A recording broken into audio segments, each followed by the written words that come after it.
Buenos días, gracias por la invitación.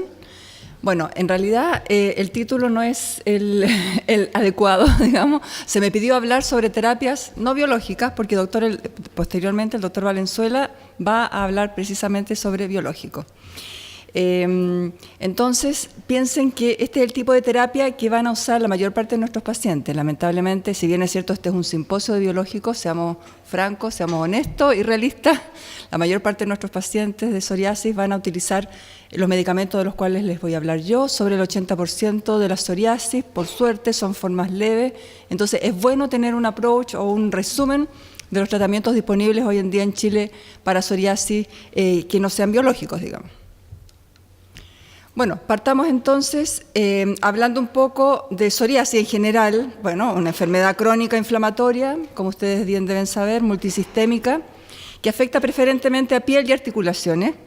1 a 3% de la población. En Chile ustedes saben que no tenemos buenas estadísticas, digamos, porque por supuesto la mayor parte de los pacientes o no consultan, no tienen formas leves, y nuestro sistema de salud no es un sistema único como en otros países que sí les permite tener data, ¿cierto?, con respecto a esta enfermedad. Se asocia a múltiples comorbilidades, como ustedes saben también, y el espectro es bastante amplio en cuanto a fenotipo y presentación de esta. Como les mencionaba, la gran mayoría, por suerte, son formas leves a moderadas que muchas veces los pacientes ni siquiera consultan, pero este 20% de formas moderadas severas son los que tenemos que captar, que tenemos que tratar, obviamente, para prevenir todos los efectos, las comorbilidades asociadas. Bueno, en general, la psoriasis como tal presenta algunos patrones clínicos que son bastante conocidos por ustedes. La psoriasis vulgar o en placa es la más habitual, que es la clásica que se presenta, ¿cierto?, en los lugares típicos, superficie extensora, extremidades, etc. La otra forma bastante conocida es la forma en gotas, que vamos a ver algunas fotos también. Menos conocida para los no dermatólogos, la psoriasis pustular, que puede ser bastante grave en la forma difusa, la forma de von Sumbusch. Rara por suerte, y la psoriasis eritrodérmica, que como ustedes también deben saber, sobre un 75% de compromiso de la superficie corporal, se comportan como gran quemados y realmente es una urgencia dermatológica. También hay localizaciones especiales que, si bien es cierto, puede que no sea muy extensa, para el paciente son bastante, digamos, terribles en relación a calidad de vida, porque les molesta, les pica y la verdad es que son a veces bastante antiestéticas para las personas que trabajan atendiendo público, por ejemplo. Y estas son psoriasis palmoplantar, ¿cierto?, que les dificulta mucho a las personas hacer su vida diaria, psoriasis del cuero cabelludo, muy pruriginosa, muy molesta, psoriasis inversa, psoriasis unguial. Entonces acá hay algunas fotos, digamos. La primera, ustedes ven esta psoriasis en los codos, que es la clásica psoriasis en placa que ustedes reconocen bastante bien. La de abajo, una psoriasis gutata, recuerden, principalmente en niños o en adultos también, posteriormente a una infección, sobre todo estreptococo. Es más superficial, no hay tampoco que mirarla en menos, a veces son complejas. La psoriasis inversa, esa paciente con estas zonas submamarias son bastante pruriginosas, son localizadas, pero a veces pueden ser bastante complicadas para el paciente. Una forma eritrodérmica, como ustedes ven abajo, urgencia dermatológica porque pueden comprometer la vida del paciente por la extensión que comprometen. La primera, entonces, esta psoriasis palmoplantar, ¿cierto?, este compromiso grueso que les dificulta a los pacientes hacer su vida, caminar, ¿cierto? Piensen ustedes tener esta verdadera placa en los pies, no debe ser muy agradable. A la derecha, estas manos, ¿cierto?, con esta psoriasis pustular, que esto es una forma bastante molesta también, pero la peor es el von Sumbusch, que es una psoriasis pustulosa severa que afecta a algunos pacientes, sobre todo postcorticoides, puede activarse por corticoides sistémicos. En las embarazadas también hay una forma clásica de una psoriasis pustular. Y la psoriasis unguial, ¿cierto?, que para ustedes podrá ser, a lo mejor, claro, es menos del 1% muchas veces de la superficie corporal, pero piensen ustedes esas uñas en una secretaria, en un médico, ¿cierto?, que está atendiendo al paciente, o sea, realmente les afecta mucho la calidad de vida. ¿Cuáles son los índices que nosotros contamos para medir la severidad de la enfermedad? Son importantes porque dependiendo de esto vamos a elegir la terapéutica, obviamente. O sea, una psoriasis a lo mejor de un 1% de superficie corporal sobre los codos no le vamos a dar un biológico, obviamente.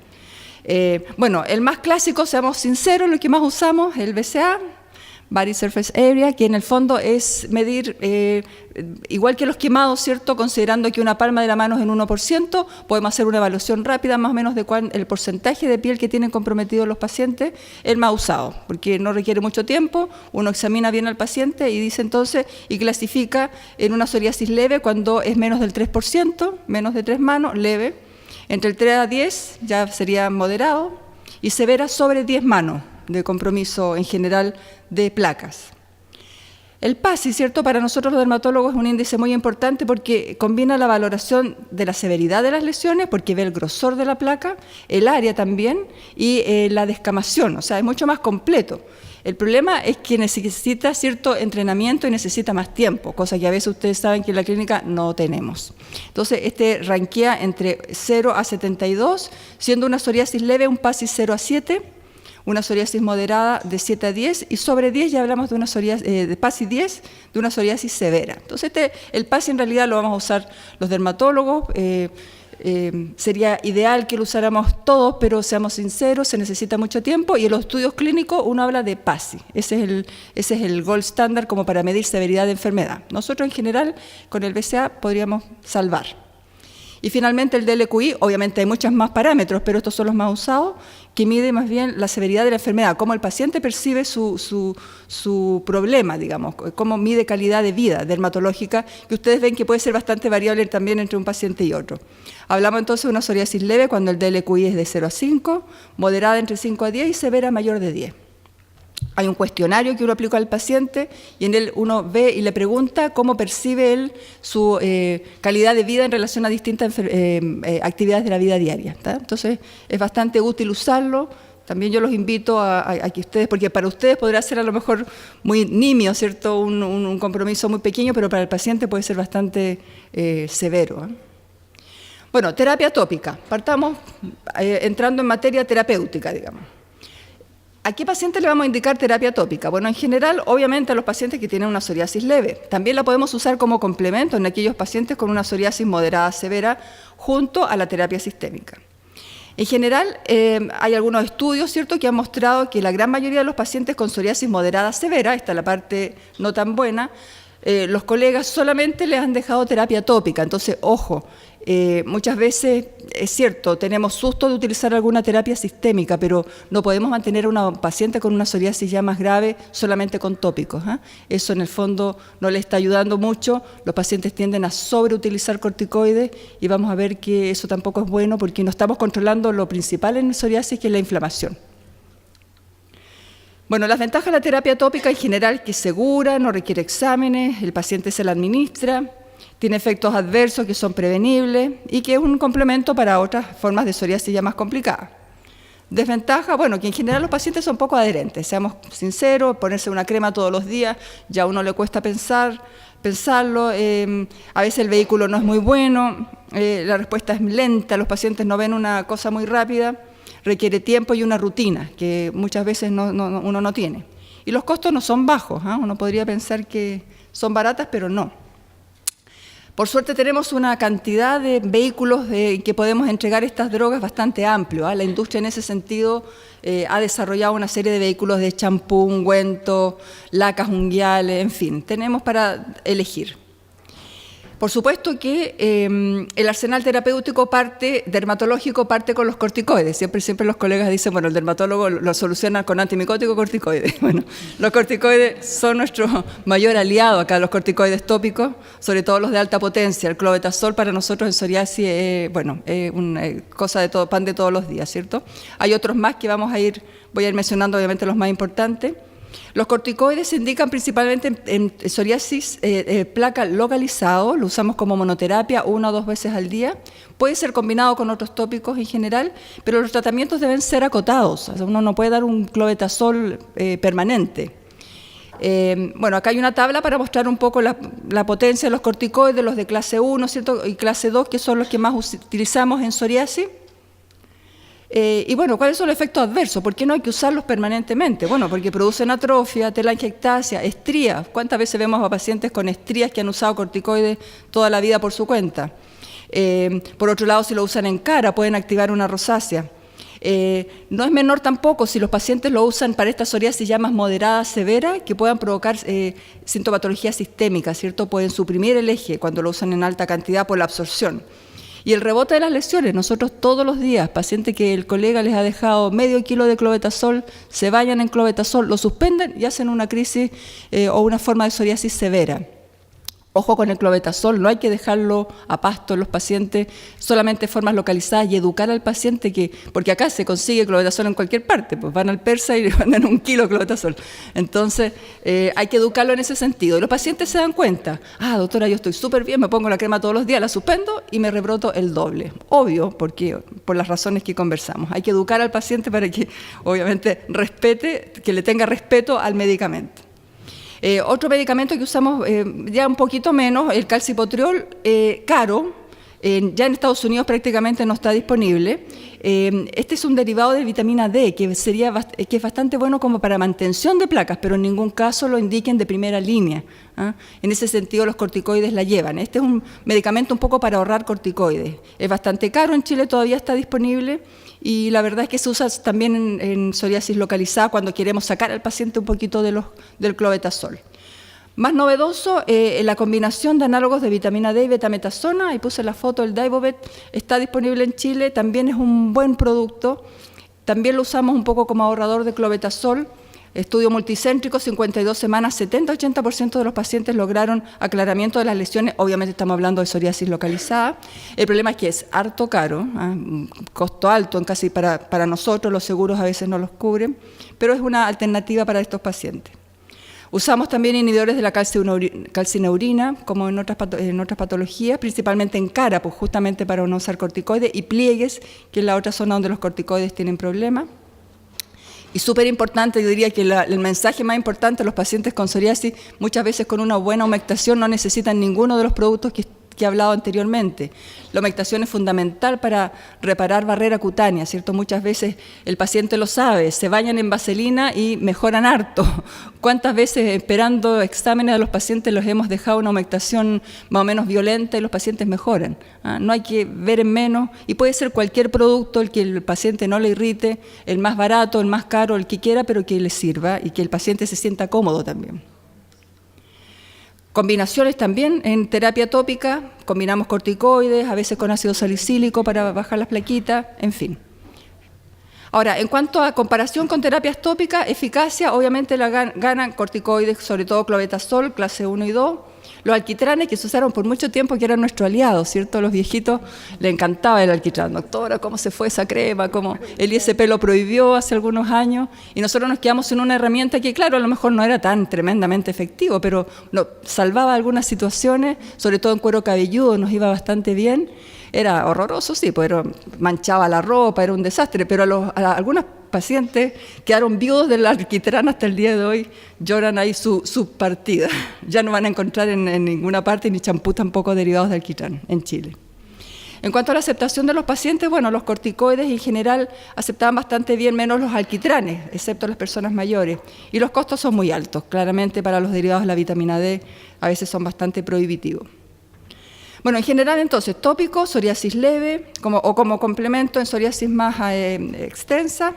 Los corticoides son los más usados, pero precaución por las razones que dijimos. No hay muchas novedades en los últimos tiempos en realidad para tópico. Se están desarrollando, hay algunos sistémicos en tópico, pero todavía no ha salido, no hay luz verde. Fototerapia, psoriasis, fototerapia. La fototerapia es como una cosa intermedia entre un tópico y un sistémico.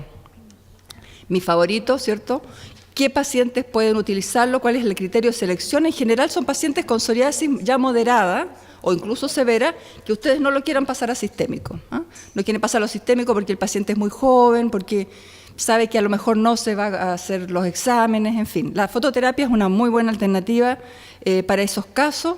Se puede usar en embarazadas, en niños sin ningún problema, y la verdad es que nos salva de bastantes situaciones. Hay varias alternativas, la más usada lejos, la VB Narrowband, en cabina y localizada, menos usada la PUA por algunos efectos adversos. Existe también la luz Excimer, que es para placas bastante localizadas y recalcitrantes, y algunas combinaciones. Bueno, acá hay que elegir bien al paciente. No todos pueden hacer fototerapia, necesitan tiempo.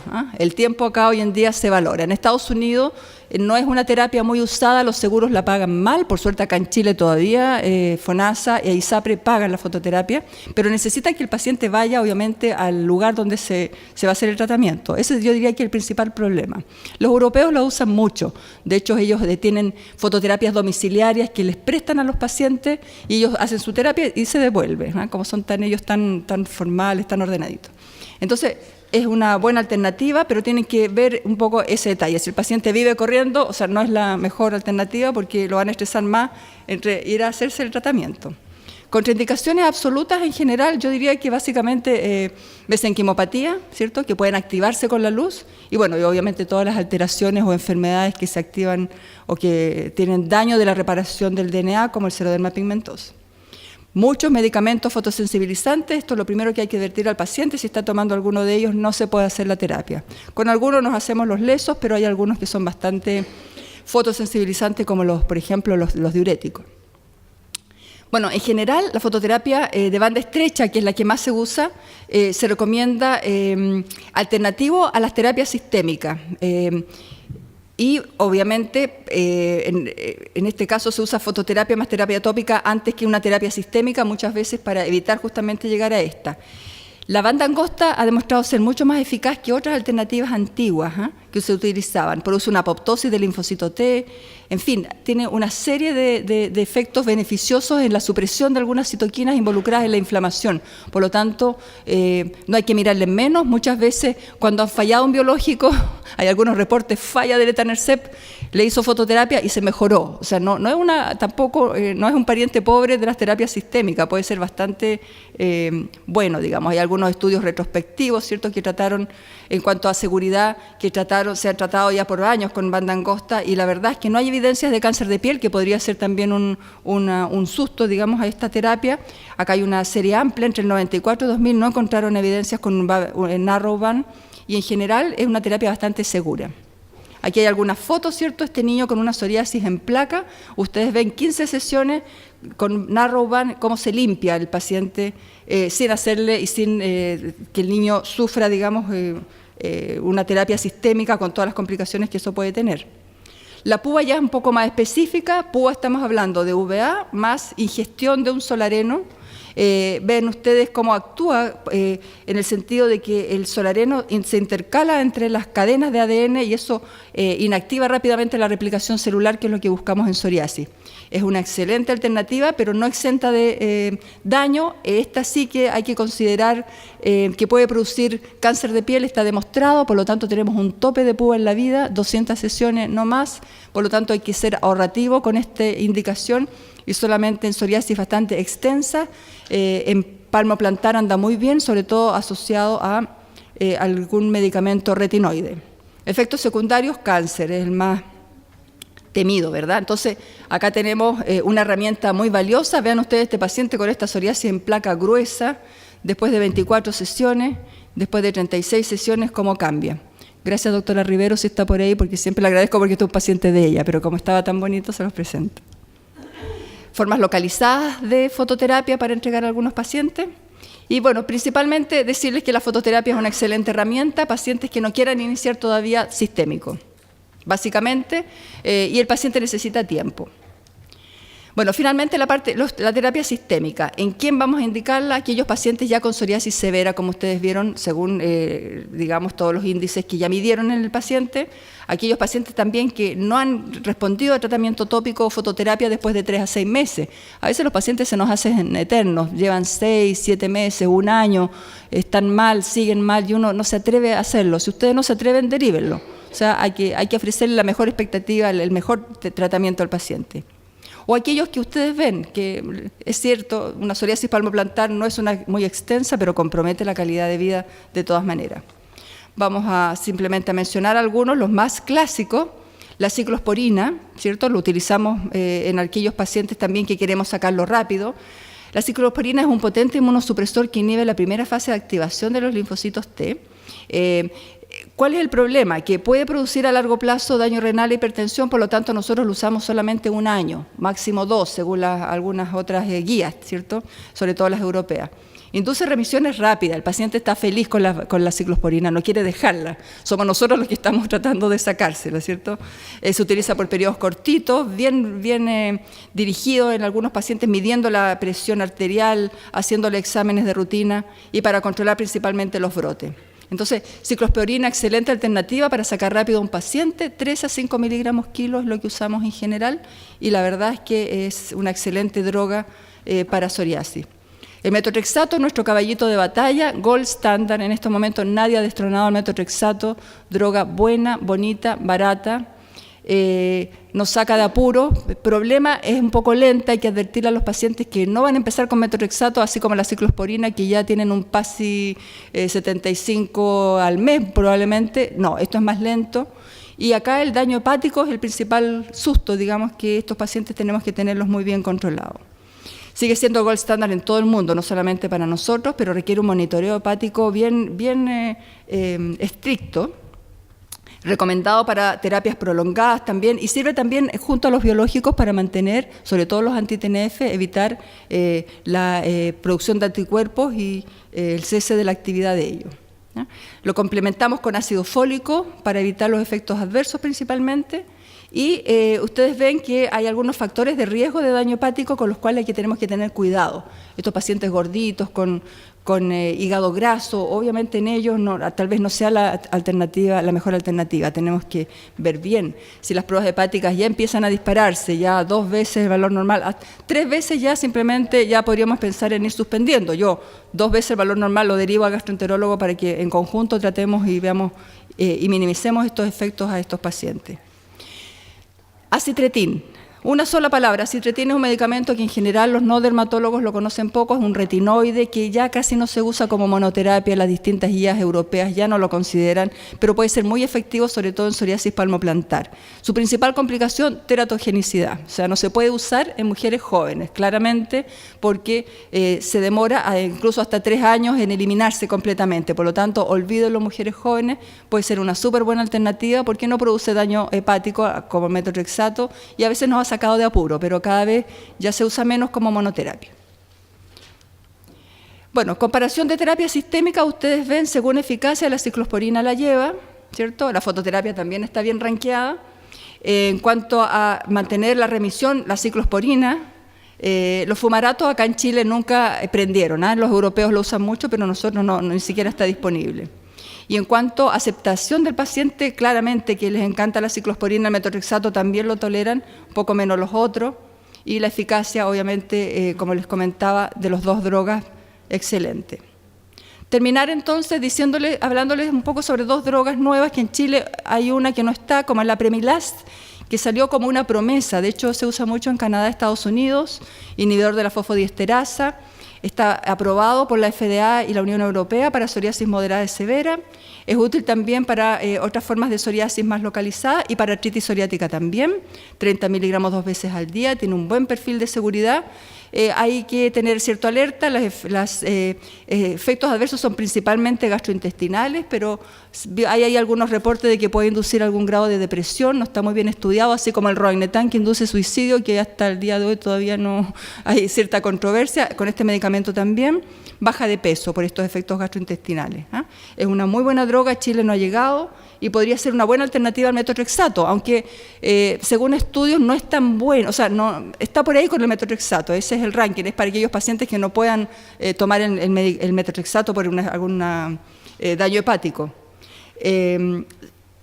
Y el otro es el tofacitinib, que sí está en Chile, el precio es prohibitivo, pero está disponible, y básicamente este es un inhibidor reversible de los JAK1 y 2, el Xeljanz se usa 2 veces al día, tiene una eficacia comprobada en estudios fase 3 en pacientes con psoriasis, no está autorizado, la FDA no lo autorizó para psoriasis, pero sí para artritis reumatoide y psoriática, es una muy buena alternativa, pero el problema del Xeljanz es que produce efectos adversos, yo diría que un poco más que el metotrexato, son más graves, activa virus, sobre todo herpes zóster. Nosotros tuvimos un protocolo en el Hospital Clínico de la Chile y la verdad es que es de temer con respecto a reactivación de virus principalmente, hay que tener los pacientes muy bien controlados, pero es una alternativa más que está disponible en nuestro país. Bueno, finalmente terapias sistémicas, conclusiones, son terapias con mayor eficacia, dirigido a cuadros más graves, más extensos, Algunos pueden ser utilizados tanto para tratar psoriasis y artritis psoriática. La mayoría son inmunosupresores, por lo tanto tienen las complicaciones propias de los inmunosupresores y, se requieren estudios de laboratorio, no así como para la terapia tópica y fototerapia, para ir viendo que no se produzcan efectos adversos. Finalmente, decirles que, para terminar, que existen una serie de alternativas terapéuticas que están disponibles en nuestro país para pacientes con psoriasis. O sea, yo les mostré una gran cantidad de posibilidades. El tratamiento debe ser individualizado y súper importante discutir con los pacientes, o sea, conversarle, tomar una decisión con ellos, no que uno sea el doctor y usted va a hacer esto. Los pacientes también tienen derecho a opinar, entonces muchas veces ellos mismos dicen, doctora, ya, en el caso que sea, deme un biológico si yo puedo pagarlo. Uno muchas veces también minimiza o tiene una distorsión en cuanto al paciente. O no, yo no quiero metorrexato todavía, lo siento mucho, yo quiero seguir con la fototerapia, cuando ustedes ven que no es muy efectiva, pero bueno, hay que respetar también la decisión del paciente. Algunas terapias pueden ser combinadas, son rotatorias. Si la fototerapia no le sirvió en algún minuto, sí, posteriormente le puede ser útil. Y hay que ir controlando la enfermedad. Y también ir considerando las comorbilidades en la elección de la terapéutica. Pues metorrexato en un paciente gordito con daño hepático no es una buena alternativa. Finalmente, decirles que el acceso y costo de los pacientes son un tema importante a considerar. Lamentablemente en nuestro país, no todos pueden acceder a biológicos, la gran mayoría no, y a veces esa es la alternativa. Ustedes ven que hay pacientes que ya pasaron toda esta fase que yo les hablé y necesitan estas otras drogas de las cuales les va a hablar el doctor Valenzuela, pero lamentablemente no está disponible para todos. Muchas gracias por la atención. Muchas gracias, doctora Daya, completa y excelente exposición.